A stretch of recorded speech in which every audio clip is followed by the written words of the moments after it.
કાલે 7 અને પરમ દિવસ 8 તારીખ એમ 2 દિવસ સુધી હજુ રાજ્યના અનેક વિસ્તારની અંદર વરસાદી ઝાપટા વરસી શકે છે, જેમાં ખાસ કરીને કચ્છના દરિયાઈ કાંઠાના જે તમામ તાલુકા હશે, કંડલા, માંડવી, મુન્દ્રા, ગાંધીધામ હોય અથવા તો જે નલિયા જેવા વિસ્તાર છે, તમામ વિસ્તારની અંદર છૂટાછવાયા ઝાપટા વરસી શકે।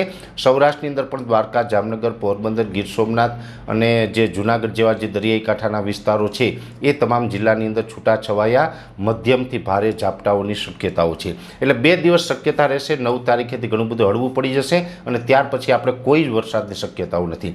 જો કે આ જે મેં આપણે વિસ્તારના નામ જણાવ્યા એમાં તો ઝાપટા પડશે, એ સાથે મધ્યપ્રદેશ બોર્ડર લાગુ વિસ્તારના અમુક તાલુકાઓ હશે, અમુક જિલ્લાઓ હશે, એમાં પણ છૂટાછવાયા ઝાપટા પડશે। ઉત્તર ગુજરાતમાં પણ છૂટાછવાયા ઝાપટાની શક્યતાઓ છે, પણ ખાસ નોંધ એ લેવાની છે કે આ જે છૂટાછવાયા ઝાપટા છે એ છૂટાછવાયા રહેવાના છે, સાર્વત્રિક નહીં હોય। ઘણી વખત એવું બનશે કે એક તાલુકામાં હશે, 2 તાલુકામાં કોઈ ઝાપટા પણ નહીં હોય।